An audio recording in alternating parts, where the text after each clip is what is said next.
Orchid पृथ्वी पर सबसे आकर्षक पादपों में से कुछ होते हैं। उनके पुष्प विभिन्न आकार, आकृति, रंग और सुगंध के होते हैं, लेकिन इन सब की कुछ कीमत होती है।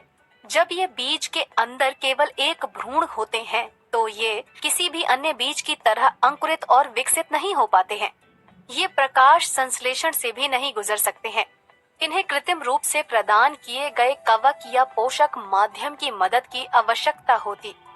इसका मतलब क्या है? सभी ऑर्किड अपने जीवन के किसी बिंदु पर विश्वपोषी होते हैं और फिर स्वपोषी में बदल जाते हैं। आपको याद नहीं है कि स्वपोषी और विश्वपोषी का क्या मतलब है? मैं समझाऊंगी। हरे पादपों की पत्तियों में हरा वर्णक होता है, जिसे पर्णहरित कहा जाता है, जो सौर ऊर्जा को अवशोषित करने और स्थिरीकृत करने में सक्षम होता है। सौर ऊर्जा की उपस्थिति में वे कच्चे माल जैसे कि कार्बन डाइऑक्साइड का उपयोग करते हैं।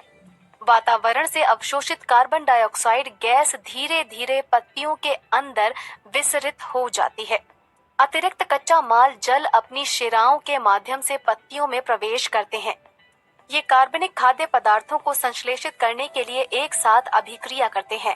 यह पोषण, जिसमें जीव एक अकार्बनिक स्रोत से कार्बनिक पदार्थों को संश्लेषित करता रहता है, इसे स्वपोषी पोषण कहा जाता है।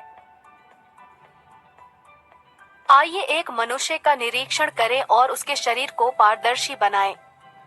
मानव शरीर गोल कृमि जैसे कुछ जीवों का परपोषी होता है। ये गोल कृमि खाद्य कणों के साथ साथ मनुष्यों की आंत में स्वतंत्र रूप से चलते हैं,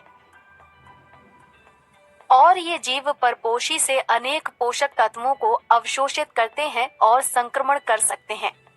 ऐसे जीव परजीवी होते हैं, और उनके पोषण के इस तरीके को परजीवी पोषण कहा जाता है। यहाँ हम हिरण को पादप की पत्तियों को खाते देख सकते हैं। जंतु काफी हद तक अपने भोजन के लिए पादपों या अन्य जंतुओं पर निर्भर होते हैं।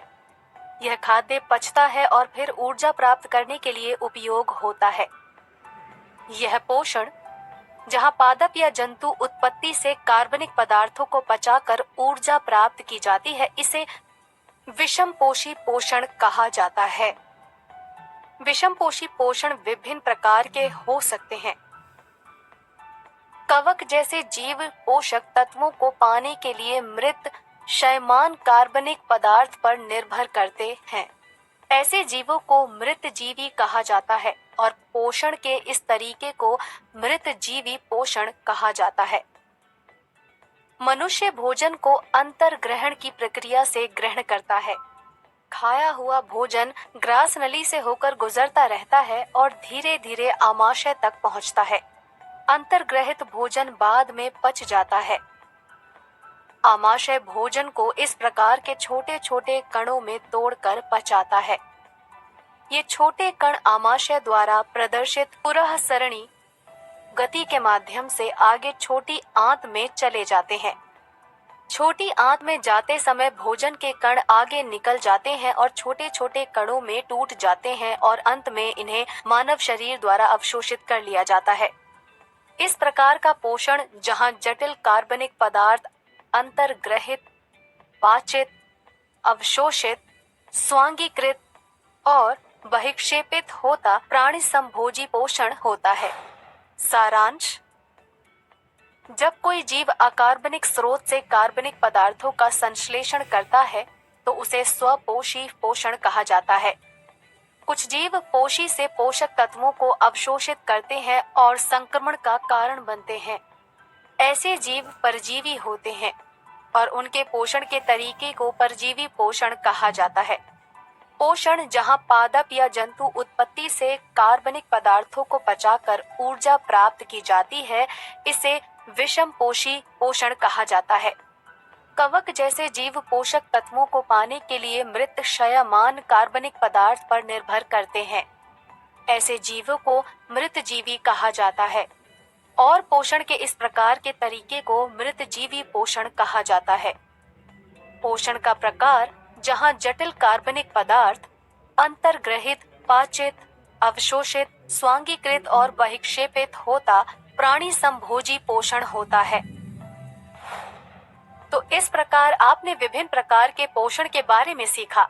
यह स्वपोषी होते हैं जैसे पादप, यह विषम पोषी होते हैं जैसे जंतु। जिसकी मैं बात कर रही हूँ, इस सुंदर परजीवी को अश्वरोम कृमि कहा जाता है। लेकिन इसके रूप और नाम से धोखा न खाइए। यह जीव आत्मघाती उन्माद में झींगुर, तिलचट्टे और कुछ अन्य छोटे खतरनाक और जहरीले कीटों को बदल देता है।